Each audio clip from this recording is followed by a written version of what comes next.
The Lion of Mars by Jennifer L. Holm, a First Chapter Friday live video with the Word Nerd. Before we get started, I want to give a quick shout out to the students at Eagle Bluff Elementary School in Onalaska, Wisconsin. Thank you so much for joining me for this first ever First Chapter Friday live. I had a fun afternoon with you guys and hope you liked this video. All right, so here we are at Eagle Bluff in Onalaska, Wisconsin. You guys just clap your hands so they know you're here. Yeah. And we are doing our very first ever First Chapter Friday Live. I'm super excited to be here with all of you. And we are going to be reading The Lion of Mars by Jennifer L. Holm, which we voted on. This is the one that we wanted to read the most. And I'm actually going to cheat just a little bit if you're okay. And we're not actually going to read chapter 1. We're going to read chapter 2. Because in chapter 1, they kind of introduce us as some characters and they do this kind of little boring tour around the space station where they live. But in chapter 2, that's where things get really good. So we are going to read chapter 2, and it is called A Good Day. I blinked my eyes open. The dome was bathed in warm pink light. It was morning, and there was something heavy on my chest. Meow. That something was Leo. He was sitting on me. Meow, he said again, more loudly. I understood a little cat, and I knew that he meant, I'm hungry. I guess you want breakfast, I said. Satisfied that I was finally awake, he leapt off me with a swish of his tail, landing with a soft thud on the floor. I stood up and yawned, walking over to the window. The landscape stretched out in varying shades of dusty red as far as I could see. Remember red because they're on Mars. The low-hanging sun was a small dot against a pink sky with wispy blue clouds. Sunrise on Mars was magical. Just beyond the window was our backyard, the swooping craters where we'd spend hours playing outside while wearing our environmental suits. The lawn chairs and barbecue grill cobbled together from parts Darby had scavenged from old machines. The grill didn't work, of course. There wasn't enough oxygen in the atmosphere to light a fire. But Darby loved to pose for digipics next to it, wearing his environmental suit. He was goofy like that. Mean said the only thing this place was missing was grass.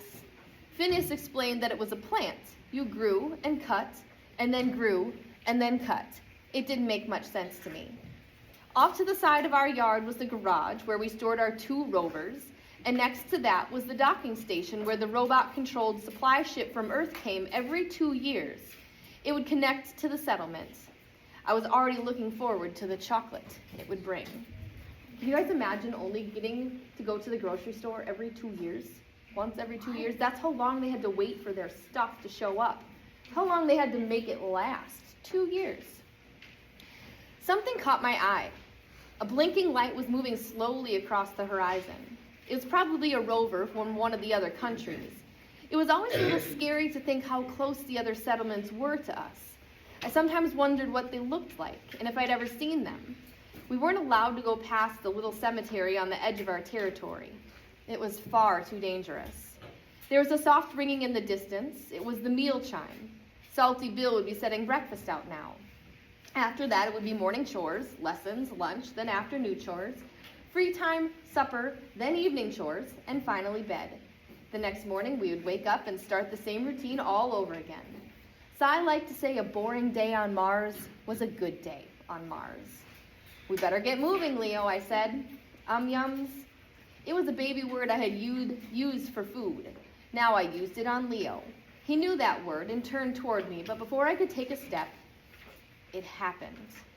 A glowing round object hurtled across the sky, a white-hot tail of light streaking behind it. It crashed far away, waves of bright light exploding around it like a halo. Leo darted under the couch right before the room began to shake. All around me, the room rocked wildly. I tumbled to the ground. Across the room, the desk holding the communications digislate rattled, and the chair in front of it tipped over with a loud crash. Papers on the desk spilled across the floor, and a locker banged open. I decided to stay where I was. It seemed like the safest thing to do. Then, as suddenly as it had started, it was over, and everything was still. I crawled to the window and looked out. A plume of red dust was rising as if it had been kicked up by whatever had crashed into it. The question was, what had crashed? It looked like a ship, but not like any ship I had ever seen. It was too round, too glowing, too otherworldly, too alien. Feet pounded up the stairs. Cy burst into the room, worry etched into the lines of his face. He must have been in the middle of shaving. He had green shaving cream on one cheek. "Are you hurt?" he demanded. I shook my head and then remembered. "Leo," I cried, looking around. Scrambling down onto my hands and knees, I peered under the couch. Leo was curled into a tight loaf and stared back at me. I tugged him out, checking him over. He seemed fine.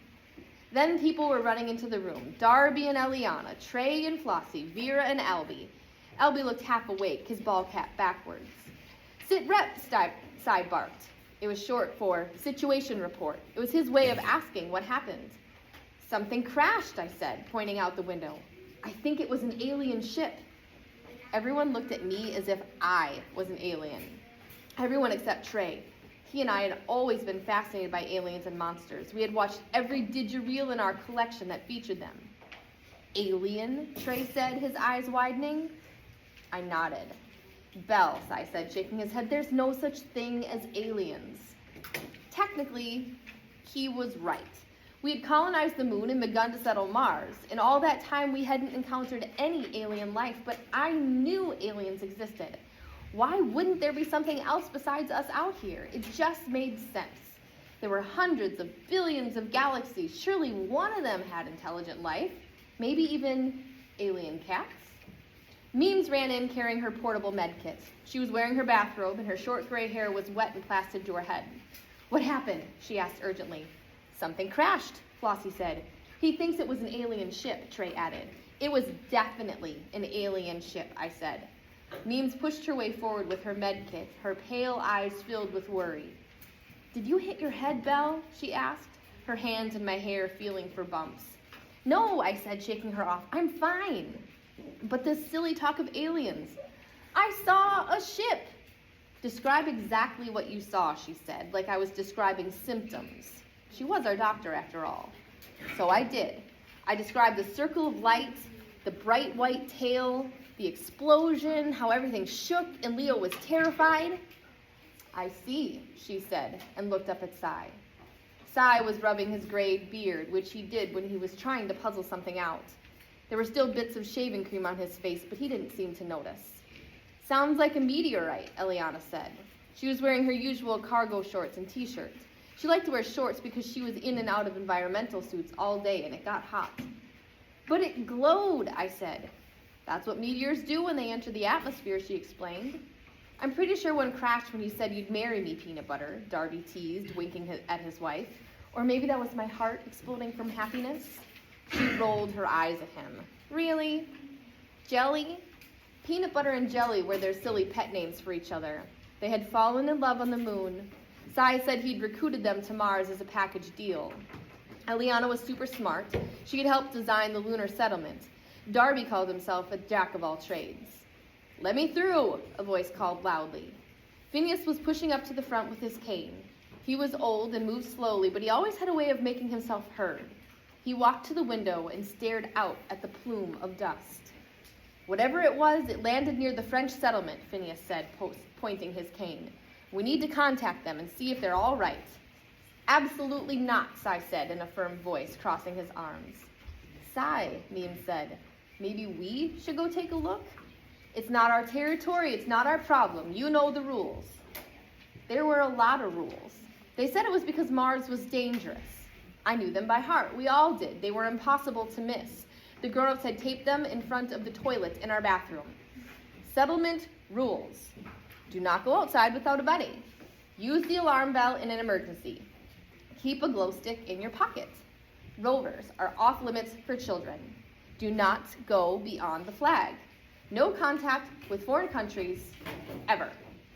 Beneath the typed rules, someone, probably Vera, added, "Always put the toilet seat down." Vera, who never missed a chance to argue, said, "Why can't we go see what it is?" "Because it's too dangerous," Cy said. "Yeah, it's too dangerous," Albie echoed. "You just say whatever Cy says," Vera snapped at him. "What if someone's hurt?" Phineas asked. And then everyone was talking at once, the voices getting louder and louder until I couldn't tell who was speaking. A loud whistle pierced the noise. I turned to see Salty Bill standing in the doorway wearing his apron and holding a plastic whistle. He had a kerchief tied over his head and his long gray ponytail dangled beneath. "What's the ruckus?" he hollered as the room fell silent. "An alien ship crashed over there," I said. "It was a meteorite," I said. Salty Bill just shook his head. "I don't care if a pterodactyl flew out of a black hole and landed here. I'm serving breakfast in 5 minutes. It's the only meal you're getting until lunch," he announced. Salty Bill turned and stomped out of the room. Everyone looked around for a minute and then followed him out. Aliens or no aliens, no one ever missed a meal on Mars. All right, raise your hand. Do you think it's aliens? Raise your hand if you don't think it's aliens and it's something else. Okay, well, if you want to find out what it is, then you guys are going to have to pick up a copy of The Lion of Mars and keep reading. How many people are putting a thumbs up? Show me with your thumbs up or thumbs down. Who wants to keep reading this book? Okay, how many people are maybe here? How many people are here? And this is totally okay. We all like different kinds of books. My son, Riley, he's in 7th grade. Space stories stress him out. He does not like space stories. My older son, Cameron, he loves space stories. Does that make Riley and Cameron bad people because they like different things? No. That's why books are so great, because there's lots of different kinds for everybody to pick. All right, are you guys ready for the surprise now? Yes! Okay. So I got this package today, and it came from Scholastic. Does anybody know what Scholastic is? Scholastic News, Scholastic Books. There's somebody who it's their job to make the book, okay? And so I think that that's what's in here. I think it's a book. Let's see. It feels like a book. You guys know when you open a Christmas present and you're like, oh yeah, I know what this is? Yeah. Okay. All right. Oh, it's a package in a package. Two. Okay. Okay, let's see what this one is. I got a 50-50 chance here. I hope I'm right about this one. Nope, not that one. I'll show you that one next. But this is the one I think I'm really excited about. I'm excited about that one too, but for different reasons. Inside this envelope. See the name on this book? Yeah. Jennifer L. Holm. Yeah. Jennifer L. Holm's newest book. Oh. And it's going to come out very soon, October 7th, which was just a couple days ago. So this one just came out, and they sent me a brand new one. And in a couple weeks, I'm going to get to interview Jennifer when I do a First Chapter Friday of this. And then I can send it to your teachers. And you guys can watch it. Sound good? Yeah. Okay, do you want to see what's in the other package too? Okay, so this book is called Witchlings by Claribel Ortega. It's the first one in a series of 4. And I think it's about magical people. I don't know much about it, but I'm excited to read this one too. So, all right, that is the end of what I had prepared to share with you guys. But to continue reading The Lion of Mars, pick up a copy from your school library, purchase one from your favorite local indie bookstore, or grab it via the Amazon link down in the video description box. Then be sure to check out the rest of the First Chapter Fridays I have ready for you in a massive playlist with more than 200 titles ready for you to try out. Be sure to like this video and subscribe. Thanks so much for visiting my channel, Learning with the Word Nerd. I hope you come back again for more First Chapter Friday videos, direct instruction, brain breaks, and more. I'll see you again next time. Happy reading.